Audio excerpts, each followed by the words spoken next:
Subscribe करें और bell दबाएं ताकि कोई खबर रह न जाए।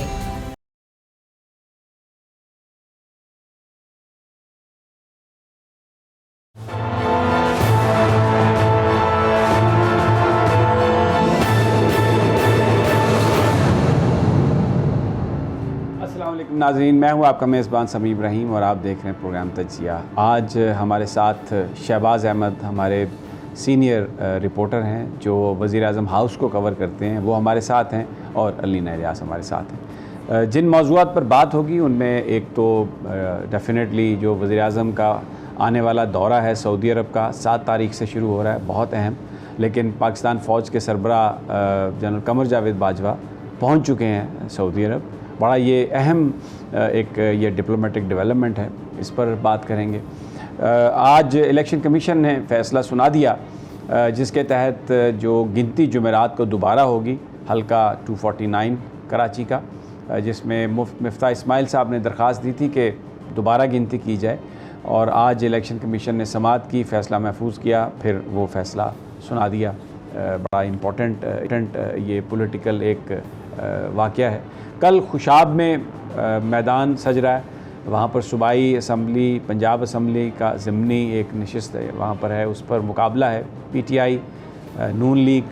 लेकिन देखना ये होगा कि लब्बैक का उम्मीदवार भी वहाँ पर है, यहाँ पर वो कितने वोट हासिल करते हैं। ये सीट जो थी ये नशिस्त मुस्लिम लीग नून की थी, उनके उम्मीदवार के इंतकाल की वजह से ये नशिस्त खाली हुई और अब कल इस पर मुकाबला है। देखते हैं क्या होगा इसका और हमारे जो नुमाइंदे हैं खुशाब में उनसे भी हम अपने इस प्रोग्राम में बात करेंगे, जानने की कोशिश करेंगे कि लोगों का जो रुझान है वहाँ किस तरफ नज़र आ रहा है। यूरोपियन यूनियन की जो करारदाद है वो एक बहुत अहम इशू, आज काबीना में उस पर डिस्कशन भी हुई और वहाँ पर जो फ़ैसले किए गए, वज़ीर-ए-आज़म साहब ने जिन ख़यालात का इज़हार किया उन्होंने बहुत खुशाइन था। उसमें वज़ीर-ए-आज़म साहब ने ये बात कही कि पाकिस्तान को कोई डिक्टेट नहीं कर सकता और जो नामूस रिसालत के हवाले से जो कवानीन हैं, ख़ास तौर पर 295C और B, जिसका यूरोपियन यूनियन ने अपनी करारदाद में मुतालबा किया है कि उसको रिपील किया जाए, बिल्कुल इस बात का आज फ़ैसला किया गया कि पाकिस्तान के जो कवानीन हैं उसके अंदर पाकिस्तानी ही तब्दीली कर सकते हैं, कोई डिक्टेशन नहीं ली जाएगी। ये एक बहुत खुशाइन बात थी और ये कहा गया कि बिल्कुल कोई पाकिस्तान को डिक्टेट नहीं कर सकता। और जो एक और भी मुतालबा किया गया है कि जनाब ये जो ब्लास्फेमी के केस हैं, तौहीन रिसालत के जो केस हैं, इनको आप इंसदाद दहशतगर्दी की अदालतों में न चलाएं, आम अदालतों में चलाएं और जो मुल्ज़मान हैं इसके उनको आप ज़मानत पर भी रिहा करें। और इसको जोड़ा गया, इसका ताल्लुक़ फ्रीडम ऑफ एक्सप्रेशन से।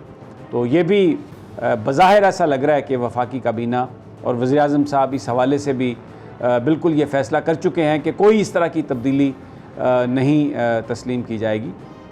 शहबाज से इस पर ज़रूर बात करते हैं, लेकिन इससे पहले मैं एक बात ये कहूँगा कि बहुत सारे वज़रा आकर ये जब बयान करते हैं ये बात, तो इसके साथ ही वो ये कहते हैं कि जी किसी को इजाज़त दी कि वो जत्थे बना कर आए और हुकूमत को डिक्टेट करे और हुकूमत को यरगुमाल बना ले।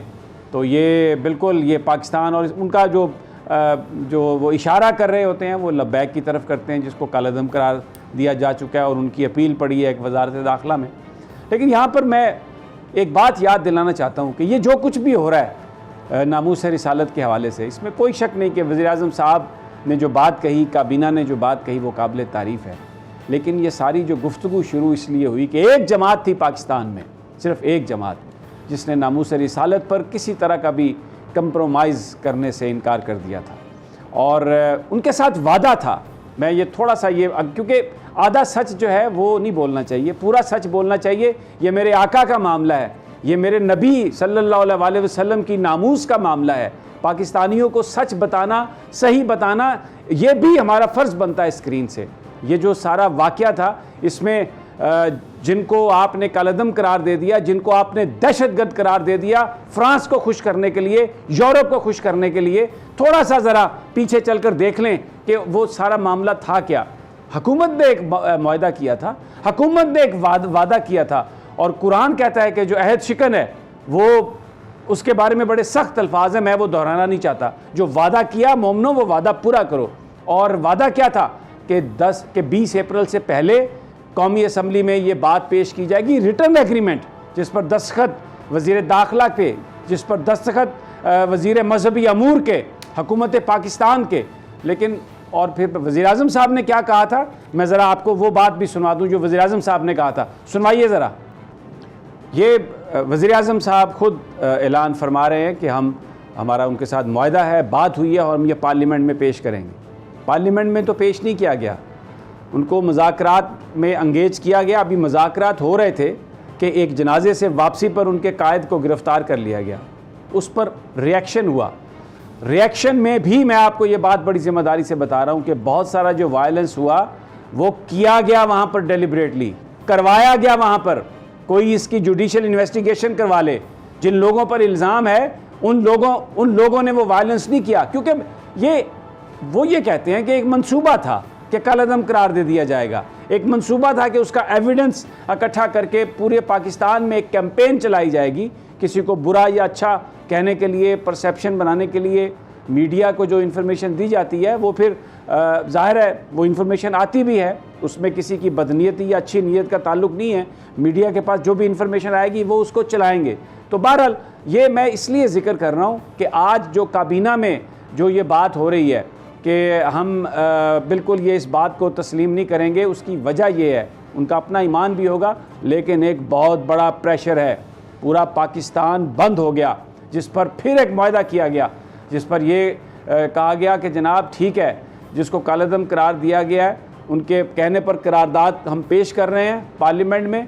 और फिर ये भी कहा गया, उनको यकीन दिलाया गया कि आपके ख़िलाफ़ जो कार्रवाई की गई है वो भी आप दरख्वास्त देंगे, वो भी वापस हो जाएगी। लेकिन जैसे ही वो वक्त गुज़रा तो फिर वो करारदाद एक प्राइवेट मेंबर्स की तरफ से आ गई, हुकूमत ने अपने आप को उससे लाताल्लुकी का इजहार कर लिया और उनके बारे में ये कहना शुरू कर दिया कि नहीं जी, ये तो बिल्कुल इनको तो हम बिल्कुल नहीं, ये तो इनके बारे में तो फ़ैसला हो चुका, ये तो अब कालअदम ही रहेंगे। और GSP प्लस को बचाने की बड़ी कोशिश की गई, लेकिन ये रिज़्क, ये इज़्ज़त, ये सब मेरा मौला देता है और ये अल्लाह ताला के हाथ में है सब कुछ। कौमें जब तरक्की करती हैं उनके अंदर ख़ुद भी ताकत होती है, वो इत्तेहाद भी उनका होता है, अल्लाह पर ईमान भी होता है, फिर मेरे मौला की मदद आती है। वो जिस GSP प्लस को बचाने के लिए मरे जा रहे थे आप, और जिसको ये कह दिया गया कि शायद अगर ये कहीं चला गया तो पाकिस्तान का क्या होगा, वो खुद यूरोपियन यूनियन कह रही है कि जनाब उन्होंने इससे 295C 295B से उसको कनेक्ट कर दिया। और ये भी कहा जो मैंने आपसे कहा है, पूरी करारदाद ये मेरे सामने पड़ी है। अब आज जो काबीना ने फ़ैसला किया खुश आइन है, लेकिन इसके पीछे एक बड़ी कुछ कुर्बानियाँ हैं। वो लोग जो आज भी जेलों में पड़े हैं, वो लोग, वो मुसलमान जो निकले बाहर। और मैं आपको एक और बात बता दूं, अगर खुदा न खास्ता किसी ने यहाँ पर तौहीन रिसालत केस के कवानीन में तब्दीली की कोशिश करने का सोचा भी, तो मुसलमान अपने घरों में नहीं बैठेंगे। ये ना कोई इंतहा पसंदी है, ना ये कोई तशद्दुद वाली बात है, ये एक अकीदे का हिस्सा है। खुद आज ये बड़ी अच्छी बात थी, गवर्नमेंट ये कह रही थी कि ये मैंने सुना फवाद चौधरी साहब वज़ीर इत्तलात को, वो कह रहे थे कि ये हमारे ईमान का हिस्सा है, किसी तरह हम सोच भी नहीं सकते कि कोई खुदा न खास्ता जो नामूस रिसालत के कवानीन है उसके अंदर कोई तब्दीली लाए। तो बड़ी अच्छी बात, बड़ी खुशाइन बात, पूरी कौम ये बात सुनना चाह रही थी और ये बड़ी अच्छी बात। लेकिन जिनकी वजह से ये सब कुछ हुआ, अगर वो ये ना होते तो ये तो सारी जमातें, मुझे ये कहने में कोई आर नहीं कि कंप्रोमाइज़ कर चुकी थी। वज़ीर आज़म साहब ने 30 इस्लामी ममालिक के सुफरा को बुलाया, उनसे बात की, बहुत अच्छा किया। लेकिन ये तब हुआ जब लब्बैक अपने मुआहदे के लिए उन्होंने कहा कि हमारे अंदर इस मामले में कोई लचक नहीं है, हम आएंगे, सड़कों पर आएंगे, आप जेलों में हमें बंद कर दें, कुछ भी कर दें, नबी के नाम पर कोई समझौता नहीं। और ये पूरे पाकिस्तान की आवाज़ है। आप जब तक पाकिस्तानियों की आवाज़ सुनते रहेंगे और हुकूमत जब तक इस चीज़ पर कारबंद रहेगी तो हुकूमत को बड़ी सपोर्ट मिलेगी, पूरा पाकिस्तान आपके साथ है। लेकिन अगर आपने थोड़ा इधर उधर हिलने की कोशिश की तो फिर आपको कोई गुंजाइश अवाम नहीं देंगे। और ये ज़रूर जहन में रखिए कि जिन लोगों की वजह से जो लोग इस मामले, जिन्होंने इस मसले को ज़िंदा रखा, उनके साथ भी अपना मुआहदा न तोड़ें, आप अहद शिकन ना बने। आपने पहले बड़े मुआहदे तोड़े हैं, वो उस रियासत की कोई वक़्त नहीं रह जाती आवाम की नज़र में, दुनिया की नज़र में, जो बार बार मुआहदा करे और उस मुआहदे को तोड़े। अपनी क्रेडिबिलिटी के लिए आप उस जो आपने मुआहदा किया, जो आखिरी मुआहदा भी था, उस पर पूरा अमल दरामद करें। शहबाज, बहुत शुक्रिया आपके सब्र का, आपने मेरी सारी ये बातें सुनी, लेकिन ये दिल में थी बातें, मेरा दिल चाह रहा था कि मैं ये ज़रूर करूँ। कुछ तो थोड़ा सा हमें ये बताइए कि वहाँ पर जो सेंटिमेंट है काबीना में वो क्या है, क्योंकि माजी में भी बयान तो आते रहे हैं, लेकिन फिर बीच में वारदात हमेशा ये डालते रहे हैं। आपको याद होगा जाहिद हामिद साहब जो नून लीग के वज़ीर थे, उन्होंने बीच में फॉर्म्स में तब्दीली कर दी थी, और फिर उस वक्त भी खादम हुसैन रिजवी आए थे और यहाँ पर एक बड़ा मार्का हुआ, जिसके बाद फिर ये सारा कुछ तब्दील हुआ था। अब वहाँ पर क्या सेंटिमेंट है इस हवाले से? बहुत शुक्रिया समीर साहब। आज काबीना इजलास में इसकी बात हुई, और ख़ास तौर पे जो यूरोपीय यूनियन की जो करारदाद थी उनकी पार्लियामेंट की, उस पर बातचीत हुई। तो इसमें अली मोहम्मद खान ने सबसे पहले कहा कि वज़ीर आज़म साहब ये काफ़ी अफसोसनाक है, और पाकिस्तान में जिस हवाले से उन्होंने जो बात की, ख़ास तौर पे अक़लियत में जितने हकूक़ पाकिस्तान में मैसर हैं वो शायद ही दुनिया में किसी और मुल्क को इतने हों, लेकिन उसके बावजूद वो सिर्फ इसको रिलेट करना चाह रहे हैं 295C, और किसी तरह पाकिस्तान इस पर कंप्रोमाइज़ कर लें। क्योंकि आज पार्लियामेंट में ये बात हुई कि जो फ्रांस में जो खाकों वाला मामला था, उस पर पाकिस्तान और तुर्की के अलावा दीगर ममालिक की जानिब से बातें तो सुनने में आई, लेकिन जो सबसे जो रद्द-ए-अमल आया तो पाकिस्तान और तुर्की का था, जिस पर फ्रांस को सरकारी सतह पर यह कहना पड़ गया कि पाकिस्तान और तुर्की हमारे मामलात में मुदाखलत ना करें। तो वो इस बात पर वज़ीर-ए-आज़म इमरान खान ने दो टोक अल्फाज में आज कहा कि जो नामूस रिसालत है उस पर किसी किस्म का समझौता नहीं कर सकते। जो 295C कानून है वो मौजूद रहेगा। अक़लियतों के हवाले से पाकिस्तान में कानून जो हैं वो वाज़े हैं। हमने अक़लियतों के लिए कमीशन भी बनाए हुए हैं। साथ साथ वज़ीर-ए-आज़म ने आज ये भी कहा कि हमने तहरीक नामूस रिसालत के हवाले से जो बातचीत हमने इनसे पहले भी की थी, लेकिन ये सिर्फ TLP का नहीं बल्कि ये पूरी उम्मत मुस्लिमा का मसला है। और इस बात को अगर हम देखें तो जो यूरोपीय यूनियन से मुतालिक कल जो एक आला सतह का इजलास हुआ था, जिसमें वज़ीर ख़ारजा थे, वज़ीर कानून थे, उसके अलावा वज़ीर दाखिला थे, तो उसमें कल वाज़े अल्फाज में ये फैसला किया गया था कि पाकिस्तान यूरोपीय यूनियन के पास जाएगा, लेकिन जो उन्होंने ये करारदाद जो बात की है ये पाकिस्तान की तौहीन की है, तो पाकिस्तान उनसे ये बात करेगा। और साथ साथ ये भी एक बड़ा फैसला समीर साहब कल के इजलास में किया गया था कि जो खास तौर पे अक़लियतों के हकूक़ हैं और जो जबरी गुमशुदगी समेत जो दीगर कुछ जहाँ पर लैप्सेस हैं उनके लिए कानून साजी का फैसला किया गया था कि उनके मामलात को पार्लियामेंट में लाएंगे। लेकिन जिस तरह के इल्ज़ामात पाकिस्तान पर लगाए गए और ये कहा गया कि पाकिस्तान अक़लियतों को तहफ़्फ़ुज़ नहीं दे रहा और इस तरह की बातें जो की गई हैं, इस वाले से फैसला किया गया था। वज़ीर आज़म ने वज़ीर ख़ारजा की जिम्मेदारी लगाई थी कि वो यूरोपीय यूनियन से मुलाकात करें। तो आज वाले जो इजलास है उसमें ये बात हुई और वज़ीर आज़म ने तमाम काबीना अरकान को ये कहा कि तमाम ये बात ज़हन नशीन कर लें कि जो तहफ़्फ़ुज़ नामूस रिसालत है वो उस पर हर मुसलमान का ईमान है, उसके बगैर हमारा ईमान मुकम्मल नहीं हो सकता। और उसके लिए जो पाकिस्तान ने कानून साजी की है बीइंग का मुस्लिम स्टेट, वज़ीर आज़म ने कल जो 30 इस्लामिक शुरा से मुलाकात हुई थी उसका भी आज हवाला दिया और जिक्र किया कि मैंने इस मामले पर 2 खुदूत भी लिखे थे और हम ये चाह रहे थे कि जो OIC का प्लेटफॉर्म है इसको इस मामले पर यूज़ किया जाए कि जो इस्लामोफोबिया है और जो दूसरा ये तौहीन रिसालत से मुतालिक जो यूरोप में और हर कुछ अरसे के बाद एक गुस्ताखी इस तरह की तौहीन की जाती है, तो इसको रोकने के लिए OIC के प्लेटफॉर्म को भी इस्तेमाल करेंगे। तो साथ आज वज़ीर-ए-आज़म इमरान खान ने जो काबीना इजलास में ये भी कहा कि मैं इस तमाम तर मामले को लीड करने को तैयार हूँ और मैंने 30 ममालिक के सफ़ीरों से बात भी की है। और 25 रमज़ान को वज़ीर-ए-आज़म चूँकि सऊदी अरब का भी दौरा कर रहे हैं तो वहाँ पर मोहम्मद बिन सलमान और जो सऊदी वली है, जो सऊदी फरमा रवा है, उनसे भी वो मुलाकात करेंगे। और वज़ीर-ए-आज़म ये चाह रहे हैं कि इस मामले पर ईद उल फितर के बाद जो है वो OIC का इजलास बुलाया जाए और OIC के प्लेटफॉर्म से जो है ये बात मगरिब तक पहुँचाई जाए। खासतौर पर जो मगरिब की जो तंजीमें हैं यूरोपीय यूनियन तक और दीगर जो तंजीमें हैं अक़वाम मुत्तहिदा तक ये बात बताई जाए और सलामती कौंसिल में इस बात को लेकर जाया जाए कि पाकिस्तान ठीक हो गया बिल्कुल ठीक हो गया। एक और बात, क्योंकि इम्पॉर्टेंट डेवलपमेंट है, सऊदी अरब जा रहे हैं वज़ीर-ए-आज़म इमरान खान 7 तारीख़ को और जनरल कमर जावेद बाजवा जो पाकिस्तानी फ़ौज के सरबराह हैं वो वहाँ पर ऑलरेडी पहुँच गए हैं।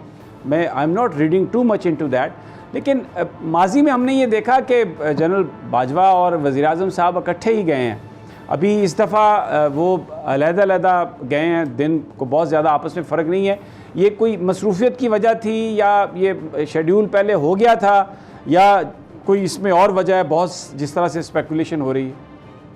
समीर साहब, जो सऊदी अरब के ताल्लुकात हमारे आपके इल्म है कि कुछ अरसे सर्दमारी का शिकार थे और सर्दमारी की वजह उसमें जो मेन जो वजह थी वो यही थी कि जब वो कुआलालंपुर समिट हुआ था और उसके बाद जो हालात पाकिस्तान के खास तौर पे मशरिक़ वस्ता में यूएई से और सऊदी थोड़े से हालात हमारे ख़राब हुए थे, तो उसके बाद पाकिस्तान ने कोशिश की थी कि हालात बेहतर हों और उसके बाद मुझे याद है कि बहुत अरसे के बाद सऊदी सफ़ीर वज़ीर-ए-आज़म इमरान खान से उन्होंने मुलाकात की थी। ये खबर हमने ब्रेक की थी 2 हफ्ते पहले कि वज़ीर-ए-आज़म 7 तारीख को जो है उनका शेड्यूल हो गया था कि वो 2 रोज़ा दौरे पर सऊदी अरब जाएंगे और उनके उससे कब वज़ीर-ए-आज़म की जो मोहम्मद बिन सलमान है उनसे टेलीफोनिक गुफ्तगू भी हुई थी। और ये दौरा इसलिए इंपॉर्टेंट है कि वज़ीर-ए-आज़म का ये दौरा मोहम्मद बिन सलमान की दावत पर हो रहा है। उन्होंने वज़ीर-ए-आज़म को खुद दावत दी थी, उसमें कुछ मुख्तलिफ प्रोजेक्ट्स भी हैं जिसमें पाकिस्तान सऊदी अरब ताउन बढ़ाना चाहते हैं। एक प्रोजेक्ट वो है जो बिलियन ट्री सुनामी है, जिसके लिए सऊदी सफ़ीर ने वज़ीर-ए-आज़म मुलाकात की, फिर अमीन असलम से मुलाकात की थी। उसके बाद उन्होंने वज़ीर-ए-आज़म दावत दी थी, तो वज़ीर-ए-आज़म ने ये कहा था कि मैं रमज़ान के तीसरे अशरे में जो है वो सऊदी अरब का जो है वो दौरा करूँगा, ताकि उसमें एक तो ये है कि उम्रे की सआदत हासिल की वज़ीर-ए-आज़म करेंगे, रोज़ा रसूल पर हाज़िरी देंगे और दूसरा बड़ी इंपॉर्टेंट मुलाकातें। लेकिन जो आर्मी चीफ आपने बात की, आर्मी चीफ का दौरा है वो 4 रोज़ का है और आर्मी चीफ जो है वो 7 तारीख तक तो सऊदी अरब में रहेंगे। जिस दिन यानी जो अभी शेड्यूल आया, जिस दिन प्राइम मिनिस्टर इमरान खान वहाँ पर पहुँचेंगे उसी दिन आर्मी चीफ वापस आ जाएंगे और उनका जो शेड्यूल है उसमें वो सिविल मिलिट्री लीडरशिप ये कहा गया है, सिविल भी हैं तो उसमें मिलिट्री भी है, मिनिस्ट्री ऑफ डिफेंस भी हुई और सिविल में शाह सलमान भी हो सकते हैं, प्रिंस मोहम्मद बिन सलमान भी हो सकते हैं, उनके मिनिस्टर ऑफ डिफेंस भी हो सकते हैं और भी बहुत सारे। तो दोनों जो दौरे हैं बड़े हाई प्रोफाइल हैं लेकिन अलहदा-अलहदा हैं। जी बिल्कुल सभी सब अलहदा-अलहदा है और इसमें एक इम्पॉर्टेंट चीज़ और भी है कि जो पाकिस्तान में अभी पाकिस्तान के जो नए सफ़ीर तैनात हुए हैं, जनरल बिलाल अकबर, तो वो उनका बड़ा अच्छा एक्सपीरियंस है और वो जो है आर्मी चीफ का इस्तकबाल भी उन्होंने किया। तो ये तमाम तो सूरत हाल देखें पाकिस्तान सऊदी अरब के ताल्लुकात, अब ये कह सकते हैं कि दोबारा बेहतरी इसमें आ रही है और एक नई सतह पर जा सकते हैं, क्योंकि आर्मी चीफ के जो उनका दौरा है वो सिविल और डिफेंस यानी कि दिफाई उमूर में पाकिस्तान सऊदी अरब जो है वो ताउन बढ़ाएंगे। लेकिन वज़ीर-ए-आज़म इमरान खान का जो दौरा है वो एक तो ये है कि जो सऊदी अरब के साथ कुछ हमारी कोई गलतफहमियां हैं या कोई इख्तिलाफात हैं, इस हवाले से ये पाकिस्तान के लिए बहुत अच्छा है क्योंकि दरीना एक दोस्त है सऊदी अरब और अगर आर्मी चीफ भी वहाँ पे गए हैं, वज़ीर-ए-आज़म भी वहाँ पर जा रहे हैं, तो इसका मतलब यह है कि वो जो एक बर्फ़ थी आ गई ताल्लुकात में वो पिघली है और इसके समरात जो हैं वो ना सिर्फ बर्फ पिघलेगी बल्कि अभी जो मोहम्मद बिन सलमान ने का जो एक आपको याद होगा एक खबर छपी थी जो उन्होंने ताल्लुकात बेहतर करने का है ईरान से, और उससे पहले शाह महमूद कुरैशी को जो वज़ीर-ए-आज़म ने मुख्तलिफ ममालिक के दौरों पर भेजा था, इसमें वो ईरान भी गए थे, यूएई भी गए थे। तो ये लग ये रहा है कि पाकिस्तान एक बार फिर सालिश का किरदार अदा कर रहा है, यानी कि ईरान और सऊदी अरब के दरमियान पाकिस्तान सालिश का किरदार अदा कर रहा है और मुमकिन तौर पर सऊदी अरब के दौरे के बाद अभी नहीं कुछ अरसे बाद हो सकता है वज़ीर-ए-आज़म ईरान का दौरा करें या ईरानी सदर जो है वो पाकिस्तान। एक और बात बहुत सारे लोग ये करते हैं, आप क्योंकि वज़ीर-ए-आज़म हाउस को कवर करते हैं तो अक्सर आपकी बात होती रहती होगी वहाँ पर स्टाफ से कि कोई ना कोई तो ऐसी मुश्किल आन पड़ी है सऊदी अरब के लिए भी कि उनको पाकिस्तान की याद आ गई है।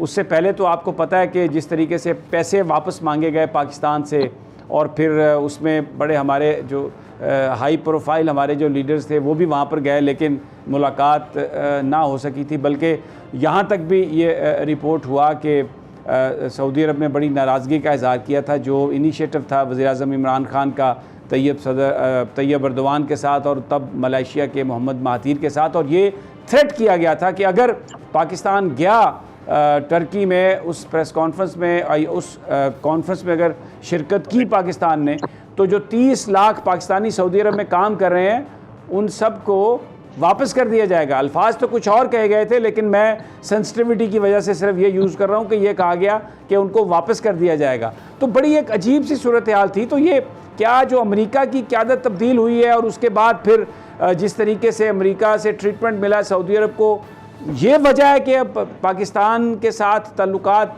का सोचा सऊदीज़ ने? जी समीर साहब, इसमें 2 वजूहात हैं। पहली वजह तो आपने बता दी कि जो बाइडन जो आए हैं अमेरिकी सदर, अब वो उनकी पॉलिसीज डिफरेंट हैं। ट्रंप की तरह वो मुकम्मल जो है वो सदर अरब को उस तरह सपोर्ट नहीं कर रहे। और दूसरी वजह ये है कि जो एक नया ब्लॉक इसमें रशियन फॉरेन मिनिस्टर जब पाकिस्तान आए थे और वो जो खबरें हमने भी सुनी कि ब्लैंक चेक भी देख गए हैं, तो मतलब रशिया भी पाकिस्तान के साथ अब जिस तरह ताउन बढ़ाना चाह रहे हैं और जिस तरह पाकिस्तान और रशिया के जो प्रोजेक्ट जो कि जो अभी लाइन में है, खासतौर पर गैस पाइपलाइन प्रोजेक्ट और दीगर प्रोजेक्ट जो हैं, तो उस हवाले से ये बड़ा इंपॉर्टेंट है सऊदी अरब ने। और इस दौरान मैं आपको बताऊं कि एक हफ्ते के अंदर 2 से 3 मुलाकातें सऊदी सफीर ने पाकिस्तानी मुख्तलिफ वज़रा से की, जिसमें उन्होंने कहा कि हम मुख्तलिफ वजारतों में जो है वो सऊदी पाकिस्तान के साथ ताउन चाहते हैं, यानी कि ताउन बढ़ाना चाहते हैं। तो ये 2 मुख्तलिफ वजूहात है। एक वजह तो ये है कि जो नई अमरीकी गवर्नमेंट आई है वो जिस तरह की सऊदी अरब को सपोर्ट। ठीक हो गया, मैं समझ गया, बिल्कुल ठीक है, आपकी बात समझ गया। अलीना, आपने सारी बात सुनी, आपके भी सब्र की मैं दाद देता हूँ, लेकिन मैं शहबाज से ज़्यादा चीज़ें लेना चाह रहा था, इन्फॉर्मेशन, फिर मैं चाहता था कि आप इस पर कमेंट करें। ऐसा लग रहा है कि जो सऊदी अरब के जो हालात हैं उनको ये रियलाइजेशन हुई है कि पाकिस्तान एक बड़ा अहम मुल्क है, बड़ा अहम दोस्त है हमारा, तो उनको नज़रअंदाज करना मुमकिन नहीं है, क्योंकि अब अमेरिका भी पाकिस्तान के साथ ताल्लुकात बनाने की कोशिश कर रहा है। उनके जो वज़रा हैं डायरेक्टली, वो जनरल कमर जावेद बाजवा से एंटनी ब्लिंकन ने और ऑस्टिन लॉयड ने 2-3 दफ़ा टेलीफोनिक कन्वर्सेशन की है, तो ये वजह हो सकती है आपका? तो बेसिकली इस हवाले से मैंने आज कुछ देखा है जिसमें खबरें ये आ रही हैं कि शायद पाकिस्तान को इस हवाले से एड भी दी जाए, कुछ माली जो है वो मुआवनत भी की जा सकती है पाकिस्तान के। लेकिन इससे पहले जो बात हो रही थी करारदाद के हवाले से, तो मैं एक वज़ीर साहब को सुन रही थी, वफाकी वज़ीर है, वो वज़ीर इत्तलात भी हैं हमारे, उन्होंने ये कहा कि भाई ये जो करारदाद है सिर्फ पाकिस्तान के खिलाफ नहीं है, कोई करारदाद भारत के खिलाफ भी जो है वो दी गई है इंसानी हकूक़ के हवाले से। तो मुझे लगा कि वो काइंड ऑफ जस्टिफिकेशन देने की कोशिश कर रहे हैं, मुझे ये तासुर आया, जो मुझे लगता है कि इस हवाले से, क्योंकि हमारे सेंटिमेंट जो हैं वो नामूस रिसालत के हवाले से बहुत सेंसिटिव हैं, हर मुसलमान के सेंसिटिव हैं। तो बात करने से पहले अगर आप किसी तरह का कंपैरिजन कर रहे हैं, आपको देख लेना चाहिए कि आपको इस तरह के कंपैरिजन नहीं करने चाहिए। और दूसरी चीज़, मैं आज एक सोशल मीडिया पे कुछ चीज़ें देख रही थी जिसमें मैंने देखा कि बहुत सी जो वीडियोज़ हैं वो वायरल की जा रही हैं अक़लियतों के हवाले से।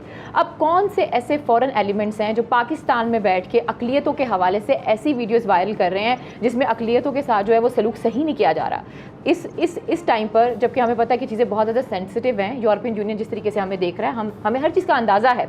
दूसरी चीज़ ये है कि मैं MBS का पढ़ रही थी, विजन 2030, उसमें उनके लिए यूरोपीय यूनियन बहुत इंपॉर्टेंट है। अब मुझे नहीं पता, इमरान खान साहब की एक अच्छी काविश है कि सारे जितने भी मुस्लिम ममालिक हैं वो आगे आएँ और चीज़ों को तरीके से लेकर चलें, लेकिन UAE हो गया, आपका सऊदी अरब हो गया, तुर्की हो गया, सबकी वहाँ पे इन्वेस्टमेंट्स हैं। जैसे कि इमरान खान साहब ने भी जब कौम को इत्मीनान में लिया तो उन्होंने कहा भी बिजनेस है, चीज़ें हैं, देखना होता है, करना होता है। बात यह कि अगर आप कुछ करने जा रहे हैं तो मैं सिर्फ इतना कहना चाहूँगी, अवाम नहीं बोलूँगी कि मुसलमानों की आंखों में धूल मत झोंके। अगर करना है तो कोई सॉलिड स्टेप लें, लेकिन अगर सऊदी अरब के साथ पाकिस्तान के ताल्लुकात अच्छे होते हैं और उसमें हमारा कॉम्प्रोमाइज़ को चाइना के साथ नहीं होता, तो आई थिंक ये बहुत अच्छी, बड़ी अच्छी। अच्छा शहबाज, जो इस्लामोफोबिया के हवाले से जो कंसर्न है, बड़ा राइटली प्राइम मिनिस्टर ने उनको हाईलाइट किया, तो जो सऊदी अरब में जो मुलाकातें होंगी हाई प्रोफाइल, तो उस हवाले से भी कोई एजेंडे में चीज़ है? वज़ीर-ए-आज़म साहब MBS से या शाह सलमान से अगर मुलाकात हुई तो उनसे ये बात करेंगे इस हवाले से भी कि कोई मुसलमानों को एक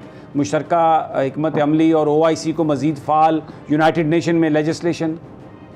जी बिल्कुल समीर साहब, क्योंकि OIC का हेडक्वार्टर सऊदी अरब में है और तो वज़ीर-ए-आज़म इमरान खान के शेड्यूल में और एजेंडे में ये बात शामिल है। और कल जो इस्लामी ममालिक के सफ़ीरों को जो बुलाया था, उनका मकसद बेसिकली ये था कि वो तमाम जो सफ़ीर थे वो OIC जो रुकन हैं उन ममालिक के सफ़ीर थे। उनको बुलाने का मकसद ये था कि उनके ज़रिए से उनकी क़यादत को एक बात जो है पाकिस्तान ने पहुँचाई है, क्योंकि इस्लामोफोबिया के ऊपर वज़ीर-ए-आज़म इमरान खान मुस्लिम उम्मा को ऑलरेडी 2 लेटर लिख चुके हैं और उसका उन्होंने कल जिक्र भी किया। तो तमाम सुफरा ने ये बात कही कि हम सब आपके साथ हैं। बेसिकली ये मकसद ये था कि इस्लामोफोबिया और जो तौहीन रिसालत से मुतालिक या मुकद्दस हस्तियों से मुतालिक जो तौहीन की जाती है उससे मुतालिक पाकिस्तान अब मुस्लिम उम्मा को लीड करने जा रहा है। वज़ीर-ए-आज़म इमरान खान ने ये ऑफर की है तमाम मुस्लिम ममालिक को, और ये बेसिकली सऊदी अरब के जब वो दौरे पे जाएंगे तो वहाँ भी MBS से ये बात होगी कि पाकिस्तान चाहता है, वज़ीर-ए-आज़म इमरान खान इसको लीड करने जा रहे हैं कि इस्लामोफोबिया के खिलाफ खासतौर पर अगला जो UN का जो इजलास होगा उसमें भी बातचीत की जाएगी। ठीक है शहबाज हमारे साथ ही रहिए, मैं अलीना भी हमारे साथ हैं। मैं छोटा सा एक वक्फा लेना चाहते हैं तो इस मसले पर भी और दीगर जो सियासी मसाइल हैं, जो डेवलपमेंट्स हैं, उन सब पर बात करेंगे। हमारे साथ ही रहिए।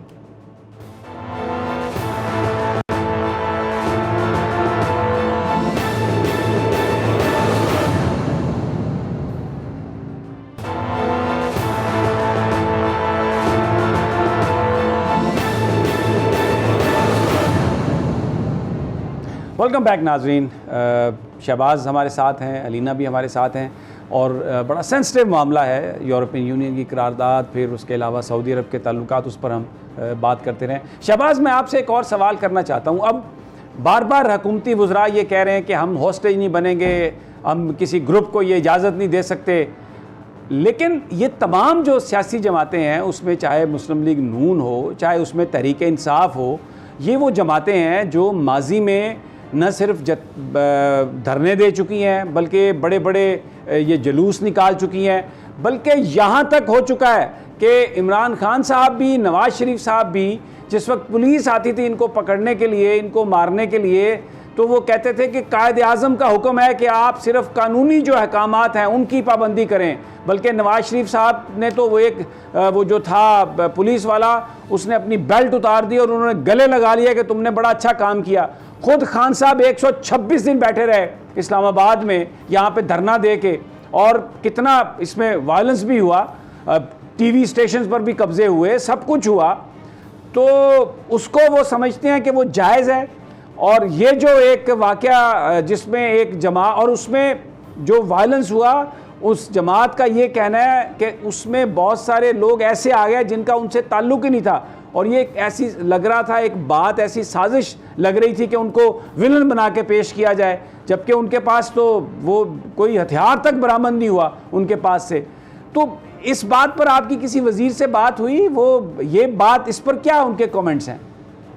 देखिए समी साहब, ये जो मामला है इस पे वफाकी काबीना तकसीम है। बहुत सारे वज़रा ये कहते हैं कि आप देखें ना, जब करारदाद असम्बली में पेश हुई तो तहरीक इंसाफ के अपने लोगों ने एहतजाज किया कि फ्रांस के सफीर को बाहर निकालें। तो क्योंकि ये मामला बहुत सेंसिटिव है, हुजूर की नामूस पे तो सबकी जाने, इस मामले पे कुछ वफाकी वज़रा ऐसे हैं जिन्होंने इंतशार की जो है वो पॉलिसी रखी, उनके मतलब मेरे ख्याल नाम बताने की जरूरत नहीं, सभी जानते हैं, जिनकी वजह से मामला जो हैं वो बिगड़े और ख़राब हुए, और सोशल मीडिया पर उनके साथ भी जो वो सबने देखा है। लेकिन जो ज़्यादा वज़ीर हैं वो इस हक में हैं कि अगर कोई कानून अपने हाथ में लेता है, क्योंकि खासतौर पे अगर टीएलपी के हवाले से हम बात करें तो टीएलपी के साथ एक मुआहिदा इन्होंने किया था, जो आपने भी क्लिप भी सुनाया, मुझे याद है वज़ीर आज़म इमरान खान ने फरवरी में वो एक इंटरव्यू में कहा था कि हमने 20 अप्रैल तक उनसे मुआहिदा कर लिया। और मुझे अच्छी तरह याद है कि अप्रैल के पहले हफ्ते में एक खुसूसी इजलास हुआ था और उसमें ये फैसला किया गया था कि ईद उल फितर से पहले हमने करारदाद पार्लियामेंट के अंदर लेके आनी है। नूरुल्लाह कादिर साहब से हमारी बात हुई थी, उन्होंने भी ये कहा था कि हम तमाम सियासी जमातों से बात कर रहे हैं और हम ये लेके आएंगे। लेकिन कुछ मुशीर ऐसे हैं जिनके गलत मशवरों के बायस वो जो टीएलपी के जो सरबराह हैं उनको एक जनाजे से वापसी पर इन्होंने गिरफ्तार किया, मुल्क को फिर उनकी वजह से मफलूज हुआ, और उसके बाद जो है वो हालात खराब हुए, और फिर हालात को टैकल करने की बजाय उन मुशीरों के ही मशवरों वज़ीर आज़म ने कुछ ऐसे स्टेप लिए जिसकी वजह हालात मजीद खराब हुए। लेकिन तहरीक इंसाफ के अंदर भी लोग ये समझते हैं कि ये जो हुआ है ये गलत हुआ है, और अभी भी कुछ लोग, कुछ वफाकी वज़रा ऑफ द रिकॉर्ड में आपको बता रहा हूँ, मतलब ऑफ द रिकॉर्ड हमें बताते हैं, नाम लेने की जरूरत नहीं उनकी, वो ये कहते हैं कि ये पाबंदी लगना ये बहुत हद तक चलेगा, ये नहीं लगनी चाहिए थी।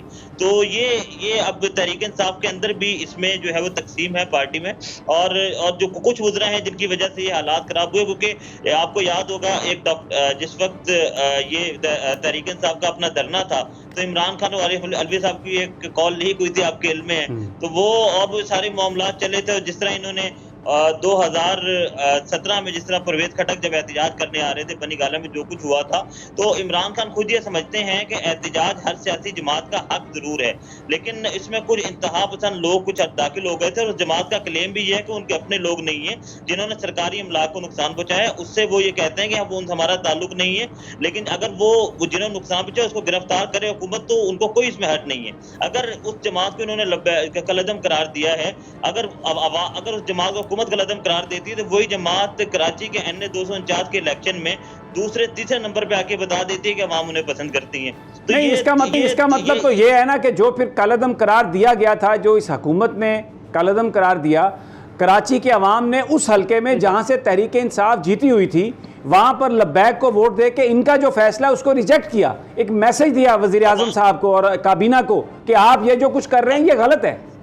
अगर आसान अल्फाज में हम कहें तो कराची की अवाम ने हुकूमत को कलअदम करार दे दी है कि हुकूमत ने जो फैसला किया वो दुरुस्त नहीं था। देखिए इसमें अब वो मैंने तो वो उनकी देखी जो तहरीक लब्बैक पाकिस्तान की जो शूरा थी, उनका ये क्लेम ये था कि जो फॉर्म 45 के मुताबिक हम ये इलेक्शन जीत गए, तो अभी दोबारा गिनती 6 तारीख को होगी तो पता चल जाएगा कि कौन उसमें कामयाब करार पाया। लेकिन आप ये देखें कि जिस जमात ने उन पे पाबंदी लगाई वो खुद सबसे पीछे रही है अन्य 249 में, बल्कि सोशल मीडिया पे तो ये मजाक बन रहा था कि तहरीक इंसाफ ने सबको आगे लगाया हुआ है। तो इस हवाले देख लें आपके कराची के अवाम ने रिजेक्ट किया है इनको, और जिसको इन्होंने अगर वो वाकई कलअदम जो इन्होंने कहा कलअदम उसमें लिस्ट में डाला, उन्हें उनके रहनुमाओं को 4th शेड्यूल में डाला, अगर वो दुरुस्त होता अवाम उसको समझती तो कराची में तहरीक लब्बैक के लीडर को इतने वोट ना मिलते। और दूसरा ये है कि आपका इलेक्शन है वो पंजाब की अवाम भी आपको बता देगी कि कितने वोट उनको पड़ते हैं, तो उससे वादे हो जाएगा कि अवाम किसके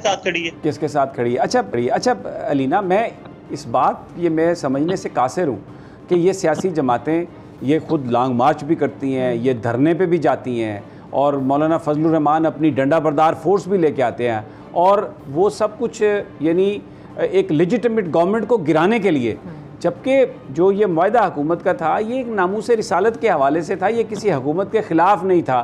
ये तो क्योंकि हम लोग मगरब के ग़ुलाम हैं और हम वी आर बैगर्स, तो हमें ये है कि ओहो हमें तो वो जो कर्ज़ा है वो नहीं मिलेगा, हमारी हुकूमत कैसी चलेगी। अगरचे हम वेस्ट को बुरा कहते हैं, हम ये कहते हैं कि हम उनकी बातें नहीं मानते, लेकिन दर हकीकत हम उनके ग़ुलाम हैं, और ये ग़ुलामी का तौक जो है ये जब तक ये नहीं हमारे गले से निकलेगा तब तक हम एक इंडिपेंडेंट कौम नहीं बन सकते। और उसके लिए फिर वो लीडरशिप दरकार है जो बिल्कुल खुदा पर भरोसा करे और पाकिस्तान को बड़ा बनाए। बड़ा एक ज़रखेज़ मुल्क है, यहाँ पर जो लोग हैं वो बड़े टैलेंटेड हैं, यहाँ पर बड़ा बिजनेस हो सकता है, यहाँ पर हर तरह का हम एक IT मुल्क बन सकते हैं। लेकिन क्योंकि रूलर नाअहल हैं, रूलर करप्ट हैं, और वो सारे के सारे माल बनाने के लिए आए हैं या मगरब की वफादारी के लिए आए हैं, तो इसलिए ना अल्लाह की रहमत है ना यहाँ पर कोई पॉलिसी नौजवानों के लिए है।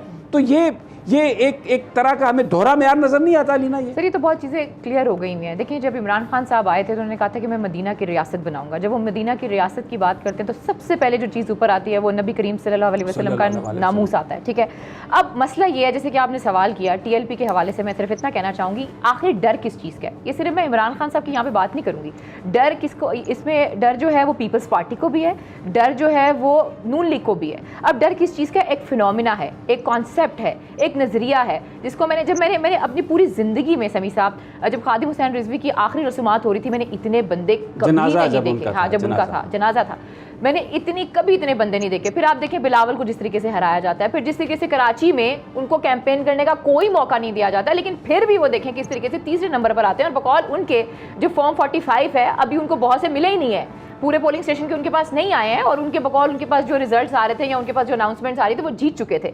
तो मुझे ऐसा लगता है कि बेसिकली जब कोई जमात रियासत से बड़े होने की कोशिश करती है तो फिर इसी तरह की जो है वो चीज़ें की जाती हैं। और मेरे ख्याल में खान साहब को इस तरह की चीज़ें मैं एक्सपेक्ट नहीं करती खान साहब से, जब वो रियासत मदीना की बात करते हैं। और जिस पर बात करिए TLP, वो बहुत सेंसिटिव इशू है, खान साहब को बहुत तरीके से चलना चाहिए, क्योंकि आप हमें बताते हैं कि जो भुट्टो साहब थे उन्होंने किस तरीके से जो मुस्लिम ममालिक हैं उनको इकट्ठा किया था और उनको किन किन चीज़ों का सामना करना पड़ा था, लेकिन वो ना डर थे, उन्होंने सामना किया और जो अंजाम हुआ वो हमारे सामने। और जिस वक्त उनको तख्ता-ए-दार पर ले जाया जा रहा था, उस दिन कर्नल रफ़ी अपनी किताब में लिखते हैं, जो उनकी सिक्योरिटी के इंचार्ज थे, कि आज अहमदी बहुत खुश होंगे। तो ये जो सारा मामला, ये नामूस रिसालत का मामला है, बहुत सेंसिटिव है।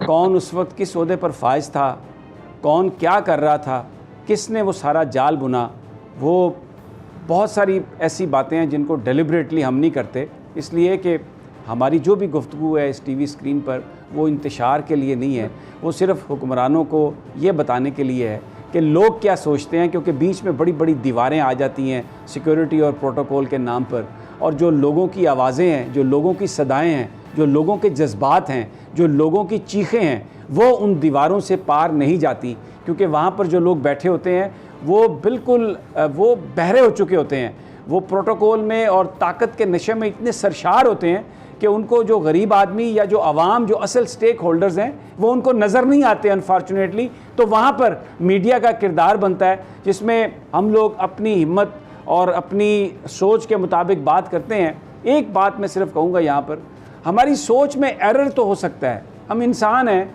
हम गलती कर सकते हैं बात करते हुए, लेकिन ये बात आपको हम बताते हैं कि क्योंकि आप और हम एक हैं, बदनीयती इसमें शामिल नहीं हो सकती। अवाम और हम लोग तो एक हैं, हम तो अवाम हैं, हमारी बदनीयती नहीं है, सोच में एरर हो सकता है, लेकिन इक़्तिदार के ईवानों में बैठे हुए वो लोग जो बड़े बड़े महल्लात में हैं, जहाँ पर गरीब आदमी सड़क पर नहीं पहुँच सकता, मैं आपको दिखा चुका हूँ वो वीडियोज़, और उसमें मैं बड़े दुख से ये कह रहा हूँ, वो भले वज़ीर आज़म इमरान खान का कॉन्वाय हो, नवाज़ शरीफ का कॉन्वाय हो, आसिफ जरदारी का कॉन्वाय हो, गरीब आदमी को सड़क पर नहीं आने दिया जाता। तो फिर एक सवाल आता है कि फिर किस तब्दीली के लिए हम लड़ रहे हैं। यहाँ पर मुझे एक ब्रेक लेनी है नाज़रीन, हमारे साथ ही रहिए, वापस आते हैं, सियासी मामलात और दीगर अमूर पर गुफ्तगू करेंगे।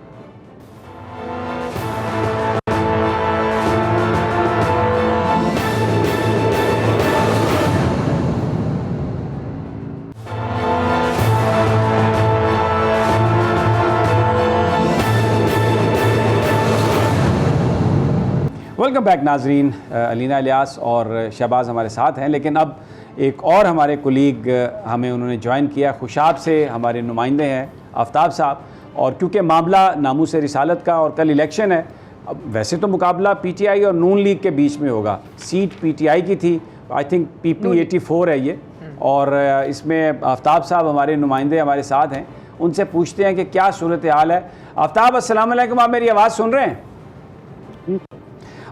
आफ्ताब ये बताइए कि कैसा माहौल है यहाँ पर, कैंपेन कुछ लोगों की दिलचस्पी है, और ये नशिस्त तो मुस्लिम लीग नून की है, और फिर ये देहाती इलाका है, और यहाँ पर ज़ाहिर है जो मकामी ग्रोह बंदियाँ हैं वो बहुत बिरादरी वो बड़ा मैटर करेगी। तो ये बताइए कि क्या सूरत हाल है कैंपेन की, और थोड़ा सा ये भी बता दीजिए कि लब्बैक भी कहीं आपको कैंपेन करती हुई नज़र आई या बिल्कुल कोई यहाँ पर उनकी एग्जिस्टेंस नहीं है? जी बिल्कुल, इस वक्त जो सूरत हाल है यहाँ पर इलेक्शन कैंपेन की, वो तहरीक लब्बैक के शुरू से और जो दिन से उसमें बिल्कुल नज़र आई है, और अब जो है तहरीक लब्बैक वो आखिरी औकात में बिल्कुल कहीं नज़र नहीं आई है। लेकिन यहाँ जो इलेक्शन है वो एक तो है देहाती के कल्चर पर डिपेंड करता है, जहाँ पर बहुत ज़्यादा बेरोजगार है, और PP हल्का 84 की ये खासियत है कि ये नूरपुर हल है, ये डेजर्ट का एक इलाका है जहाँ पर हर तरफ रेत ही रेत है, और यहाँ पर एक जो खास बात है वो ये है कि इन दिनों में गर्मी की शिद्दत में बदलाव दिखा है, और जैसे वोटर की तादाद ये तस्वर की जा रही है कि इस दफ़ा वोट कास्टिंग बहुत ही कम होगी। ये मुस्लिम लीग नून के मलक वारिस शाद साहब थे जो कि यहाँ पर PP में 4 बार सूबाई असम्बली की नशिस्त पर जीत चुके हैं, और अब इस वक्त उनके इंतकाल के बाद उनके बेटे बैरिस्टर मौज़म शेर कल्लू यहाँ पर इलेक्शन में भरपूर नुमाइंदगी कर रहे हैं, और इस वक्त वो मुस्लिम लीग नून की तरफ से उम्मीदवार हैं, जबकि इनका मदद मुकाबल पाकिस्तान तहरीक इंसाफ के अली हुसैन खान बलोच हैं, जो कि साबिक MNA, वो भी इस वक्त वफात पा चुके हैं। शुजा खान बलोच उनके ये भतीजे हैं। इन दोनों के दरमियान इस वक्त कांटेदार मुकाबला है, लेकिन यहाँ पर तहरीक लब्बैक इलेक्शन में हिस्सा ज़रूर ले रही है, लेकिन तहरीक लब्बैक आखिरी जो दिन गुजरे हैं मुहिम के, इंतखाबी मुहिम के, उनमें कहीं भी नज़र नहीं आई है। ठीक है आफ्ताब, ठीक है। वैसे क्योंकि ये मुस्लिम लीग नून की नशिस्त है, 4 दफ़ा वो जीत चुके हैं, और अब उनके साहबजादे जो हैं वो लड़ रहे हैं, तो बज़ाहिर ये नज़र आता है कि आपका ख्याल है कि मुस्लिम लीग नून इलेक्शन में बेहतर नतीजा देगी। ये अभी कहना बहुत मुश्किल है, ये तो जो वोटर है उस पर डिपेंड करता है कि चूँकि ये मुस्लिम लीग नून पहले भी 3-4 बार यहाँ से सीट निकाल चुकी है, लेकिन ये कहना अभी बहुत मुश्किल है कि जो मुस्लिम लीग नून है, वोटर अगर बहुत ज़्यादा तादाद में, मौसम अच्छा होता है और बहुत ज़्यादा तादाद में वोट कास्ट करते हैं, तो ऐसे में वो उनकी जीत के सबब बन सकते हैं। नहीं तो ये एक कांटेदार मुकाबला जो सा है वो सामने आ रहा है, जिसमें पीटीआई और मुस्लिम लीग नून दोनों के दरमियान। अच्छा आफ्ताब साहब मुझे एक बात बताइएगा, मुझे ये बताइए वहाँ पे बरयानियाँ बुलनियाँ चल रही हैं, जो कैंपेन पे ज़्यादा पैसे लगाए जा रहे हैं वो किसकी जानिब से लगाए जा रहे हैं, थोड़े इस हवाले से बता सकते हैं? क्योंकि हमने देखा है कि अक्सर बरयानियों के लंगर वगैरह खुल जाते हैं और लोग आते हैं और खाते हैं और कहते हैं जी वोट दे दो, कुछ ऐसी चीज़ चल रही है? ज़्यादा लंगर किसने लगाए हैं? जी बिल्कुल ऐसा है कि आजकल माह रमज़ान है, दिन में तो नहीं लेकिन अफ्तारी के औकात में खूब लंगर तवाज़ो की जाती है। और यहाँ पर बिरयानी के साथ साथ यहाँ पर एक मशहूर सौगात है नूरपुर थल की, जो कि बड़े गोश्त से तैयार होती है, और वो ख़ास तौर पर मुस्लिम लीग नून की तरफ से और पीटीआई की तरफ से हर एक कैंप में वो बड़ी वाज़ह उनकी तवाज़ो होती है। इसी तरह से वो ख़ास तौर पर मुस्लिम लीग जो नून है उनके आज अताउल्ला तारस पंजाब के सदर आए हुए थे, तो उनके भी उन्होंने खूब खातिर तवाज़ो की है। और काफ़ी ज़्यादा जो से अफ्तारी में मुस्लिम लीग नून के मलिक शाकिर बशीर अवान, सेनेटर डॉक्टर गौस नियाज़ी, ठीक हो गया। और भी आफ्ताब बहुत शुक्रिया आपका, आपने हमें बता दिया कि वहाँ पर कांटेदार मुकाबला खाना खिलाने का और खाना खाने का भी, और अफ्तारियों में स्पेशल डिशेस बन रही हैं। और ये मैं आपको अभी बता देता हूँ कि नून लीग के साथ कोई मैच नहीं है। खाना खाबा, खाना बनाना, खाना पेश करना, खाना छीन के खाना, और खाने में मुस्लिम लीग नून को कोई नहीं हरा सकता। लेकिन अगर इतना ज़्यादा खाना खिलाया जाए शहबाज, तो फिर बंदा इलेक्शन भी जीत जाता है। तो मुझे लग रहा है आफ्ताब की बातें सुन के कि कल वहाँ पर जो नशिस्त है वो मुस्लिम लीग नून जीत जाएगी।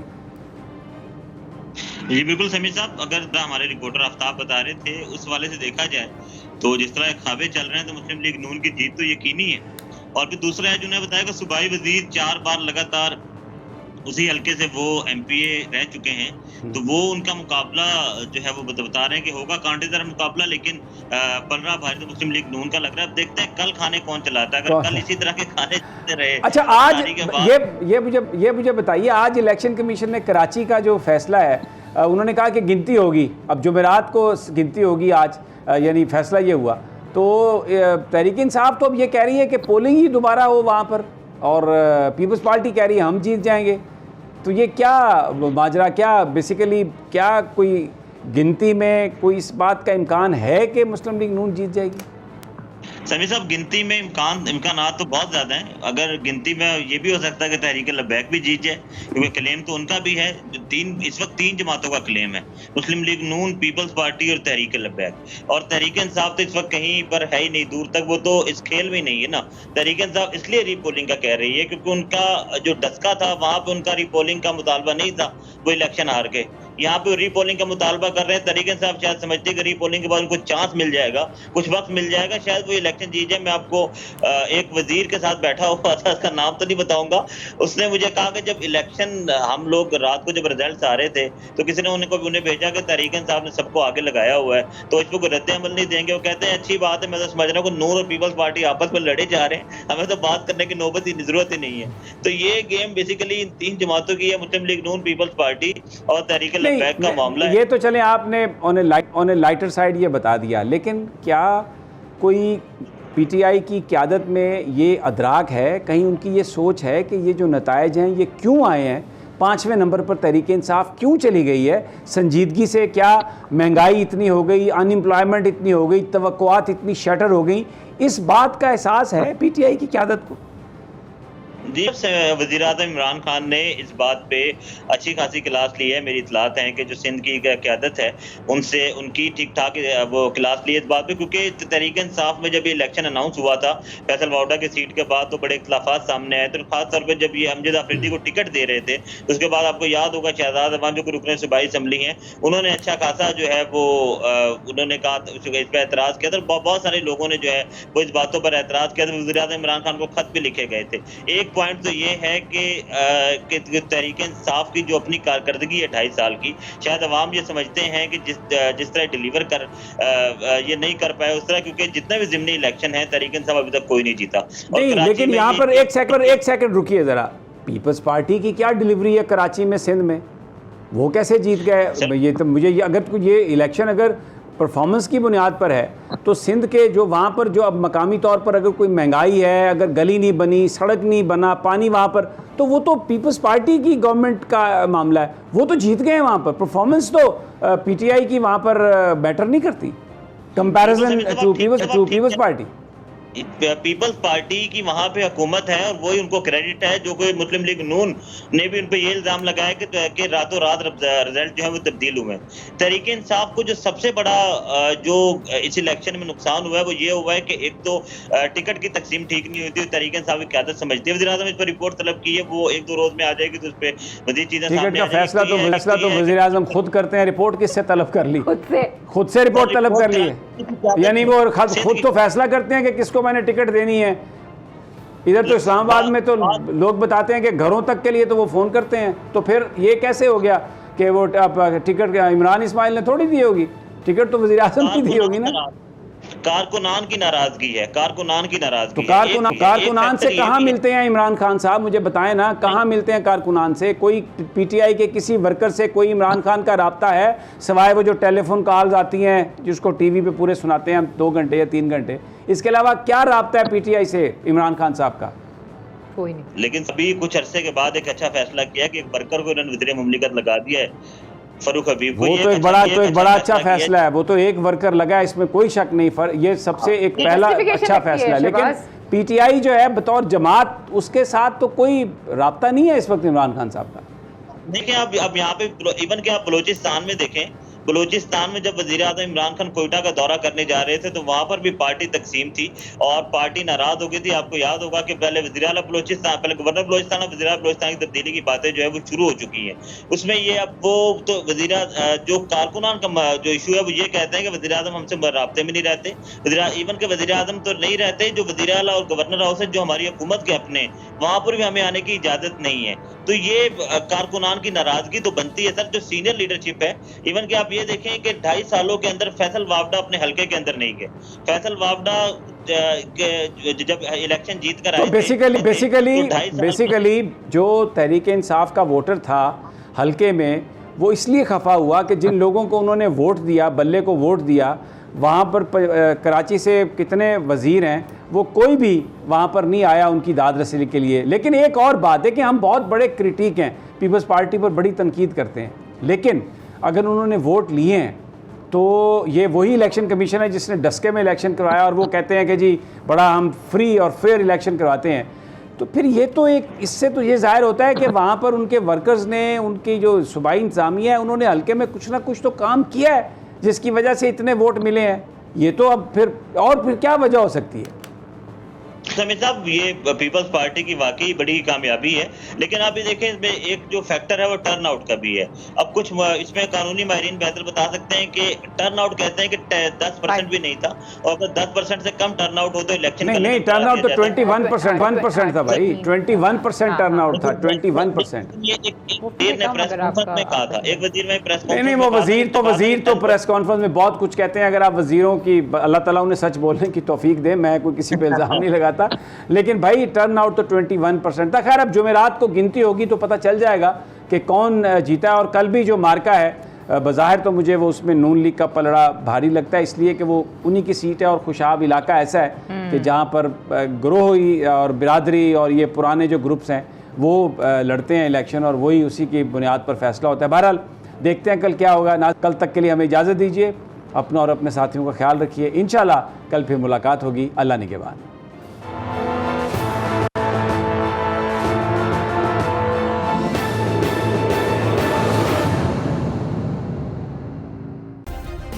सब्सक्राइब करें और बेल दबाएं ताकि कोई खबर रह न जाए।